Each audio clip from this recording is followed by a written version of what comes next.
What's up, you guys? It's Q, aka Hidden Gems Gamer here, and I'm bringing you a quick tutorial on a topic that I feel is often thought of as cliche or overlooked, and that's making a backup or a system image. A system image creates an exact system image of your system so that if anything happens to your system, you can revert right back to the way that it was at the time of that system image. It is different than a backup. It doesn't just back up a file or a folder or groups of files and folders. It creates an entire image of your system at the time of the backup. And again, backups are not supposed to be hard or intimidating, and they don't have to be. With Reflect Macrium free, and no, I have no affiliation with them. They are simply the first backup tool that I've decided to use and found them to be extremely easy and extremely helpful. But yes, Macrium Reflect Free is a free-to-use backup software that will make a system image of your system and help you if anything ever goes wrong with it to get right back on track. So follow me as we go through the steps on how to get Macrium free, how to create a couple backups on your and have them on your system, and then how to restore your system if something were to go wrong and you needed to use one of those backups. The first thing we're going to do is we're going to go online. I prefer Google Chrome, and we're going to find Macrium Reflect Free, and we're going to install it on our system. Now, one thing to keep in mind as we look here, you should be able to see my cursor. There are a couple versions of this software. Do not download the paid version of Macrium. There's a Macrium Reflect, and they have a paid version, and the paid version has a trial, and it does expire, and then it will prompt you to pay. There is a free version called, indeed, Macrium Reflect Free. That is the version that you want. It never expires. It is a free edition completely. Once you click the link, you'll be brought to this page here where you can download it, and once you download it, you will then install it. Now, all of us have installed programs before, so I won't go through all the trouble of showing you that. Instead, we will see that there's the icon on our computer here, and I do have the program running in the background. When you open it up, you will be prompted with this screen here. You may be prompted to create a recovery disk, but for now we're going to skip that part, and we'll get to that in just a moment. But at first we'll be prompted with this screen, and it looks, again, slightly intimidating, but don't be afraid of it. Simply, these little blue rectangles are just all the drives and partitions that are connected to our drive, and we have the option to make a one-time backup or clone of them right now. But what I suggest you do is create a scheduled backup. Now, you can do so many different things with this program as far as scheduling backups and all the different options. You can make it very simple, or you can make it complex. I'm not going to go through all the options. I'll simply just give you a quick example of what I do. I have 4 backups that are saved, and they're made 2 times a week, and they're made at the beginning and the end of the week at the same time of the day. And they're saved into a folder. So for me, that folder is here in my secondary drive, or drive M, where I keep games, movies, things like that. And there you can see current PC backups, and there you can see the 4 images that are created with their dates and times. Drive C is the only thing that's being backed up onto these images, although you can back up whatever you want for your system image. Drive C is my SSD, and that's what keeps my OS and a few other important programs. So now that we've talked about how to back up, we've talked about schedules and all the different options and customizations there, let's talk about making that disk image. So at the beginning, you will want to look at something called Create a Bootable Rescue Media. Now, in order to utilize your backups, if something were to ever go wrong, you would need a backup media.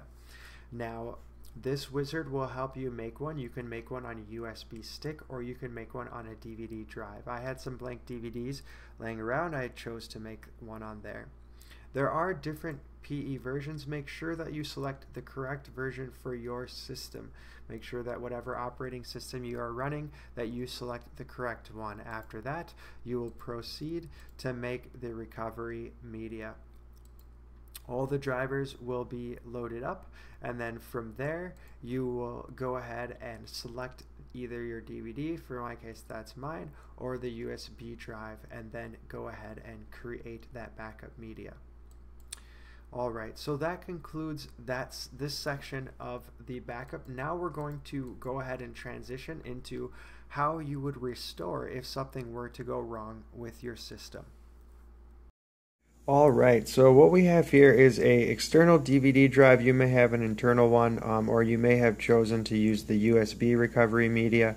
For me, inside here is the DVD that I created using the Macrium Reflect Free software to make their recovery media.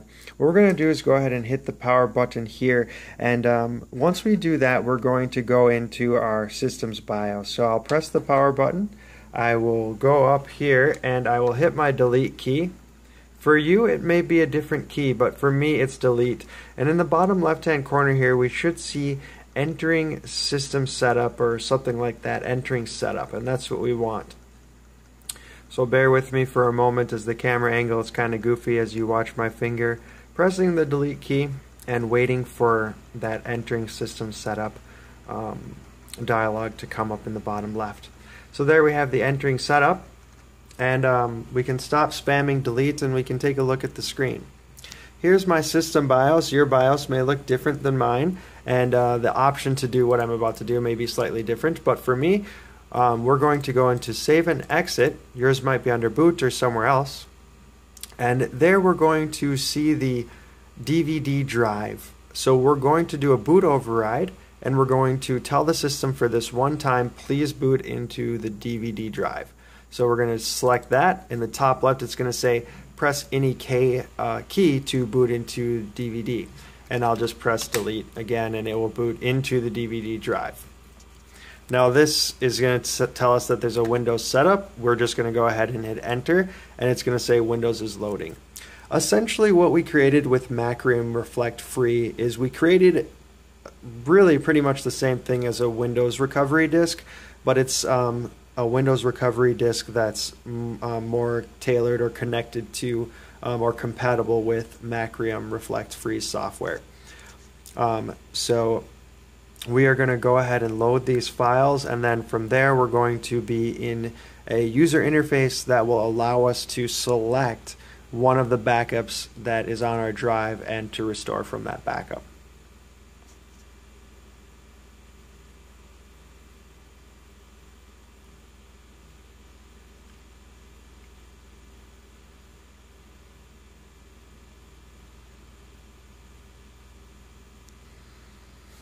Alright, so here's the graphical or user interface for the Macrium Reflect recovery medium. I would say I do like the graphics or the user interface. I feel like it's pretty sleek and simple and nice for a recovery media. Here it's just loading some of the drivers off of the DVD, and as you can see I am running the free edition and WinPE. And so you may be running a newer version or something different than a different version than myself, depending on what version of Windows you're recovering. Myself, I'm recovering Windows 7 Ultimate, and I did do recovery from this program yesterday. Everything went buttery smooth, no problems at all. As you can see here, as soon as we load up here, we're greeted with all 4 backups right on the first page. The computer and the DVD recovery tool has found all of our backups. You can also browse for an image, but it automatically found them. Here you can verify an image and you could restore, and then you can choose the one for the date and time that is the one that you want. I did choose to do a verify image before I restored. It did end up taking about 20 minutes for about 50 gigabytes of data. I have a feeling if I would not have done the verification of the image, it would have taken a lot less time. But for 20 minutes of your time to click a few buttons, go off and get a cup of coffee, and come back and have your system perfect and good as new, or right back where you wanted it, how could you complain? So this concludes the video here for how to create a system backup, how to restore a system backup. If you liked the video, please hit the like. If you disliked it, go ahead and hit the dislike. And if you have something to say, go ahead and make a comment there. Anyway, hope you enjoyed, and until next time.